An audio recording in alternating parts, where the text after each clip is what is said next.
Hello दोस्तों, genius study में आपका स्वागत है। आज हम लोग समान नागरिक संहिता यानी कि यूसीसी यूनिफॉर्म सिविल कोड के बारे में जानेंगे। दोस्तों, इसका जिक्र भारतीय संविधान के अनुच्छेद 44 यानी कि राज्य के नीति निर्देशक के अंतर्गत किया गया है। अनुच्छेद 44 के अंतर्गत राज्य के नीति निर्देशक तत्व के अंतर्गत अनुच्छेद 44 का जिक्र किया गया है, जो कि राज्य का नीति निर्देशक तत्व न्यायालय द्वारा परिवर्तनीय नहीं होता है। राज्य के नीति निर्देशक तत्व के अंतर्गत जितने भी कानून हैं वो राज्य के द्वारा ही लगाए जाते हैं। अब हम लोग समझेंगे कि समान नागरिक संहिता क्या है। दोस्तों, उससे पहले हम लोग जानेंगे फौजदारी न्यायालय और दीवानी न्यायालय। फौजदारी न्यायालय में वैसे मामले को लाए जाते हैं जो चोरी, अपहरण, बलात्कार, शोषण और हत्या से संबंधित होती है। दोस्तों, फौजदारी न्यायालय के अंतर्गत जो भी मामले आते हैं उसमें समान रूप से सबको एक कानून के तहत ही सज़ा दी जाती है। उसमें धर्म या समुदाय से संबंधित कोई भी भेदभाव नहीं किया जाता है। सबको एक समान ही कानून के तहत उसमें सज़ा दी जाती है। और दीवानी न्यायालय के अंतर्गत इसमें वैसे मामले लाए जाते हैं जो कि संपत्ति, जमीन, विवाह, तलाक, बच्चा गोद लेने का इससे संबंधित जितना भी मामला होता है वो दीवानी न्यायालय के अंतर्गत ही लाए जाते हैं। दोस्तों, फौजदारी न्यायालय को क्रिमिनल कोर्ट कहते हैं और दीवानी न्यायालय को सिविल कोर्ट कहते हैं।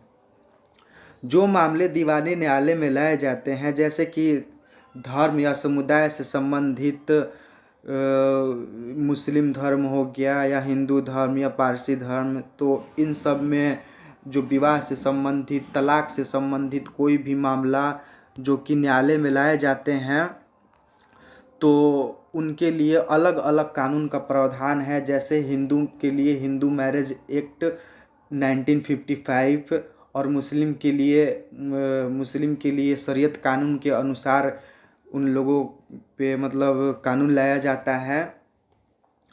तो जो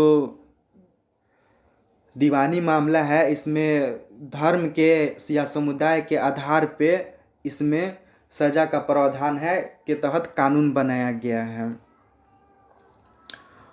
और समान नागरिक संहिता जो कि अनुच्छेद 44 में इसका जिक्र है, सबसे पहले लाने वाला राज्य गोवा वर्ष 1961 में, जब गोवा पुर्तगाली शासन से स्वतंत्र हुआ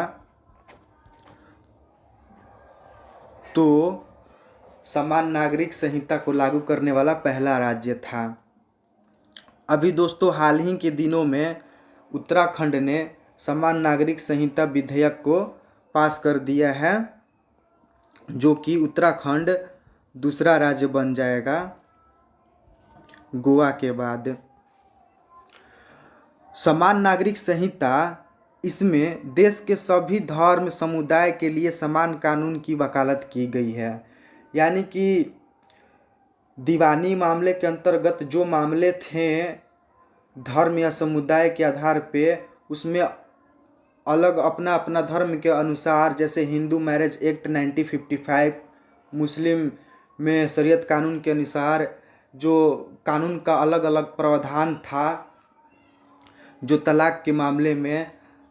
लेकिन समान नागरिक संहिता में इसमें बदलाव है। इसमें सभी धर्म के लिए, जो हिंदू, मुस्लिम, पारसी, बौद्ध, सिख, जो भी कानून है उसके तहत इसमें बदलाव करके सबके लिए समान रूप से कानून का प्रावधान किया गया है। राज्य के नीति निर्देशक तत्व यानी कि डीपीएसपी अनुच्छेद 44 के अनुसार समान नागरिक संहिता में धर्म या समुदाय के आधार पर कानून का निर्धारण नहीं करता है, बल्कि कानून का निर्धारण नीति निर्माताओं के द्वारा की जाती है। धन्यवाद दोस्तों। अगर वीडियो अच्छी लगे तो कृपया लाइक शेयर और सब्सक्राइब करें। धन्यवाद।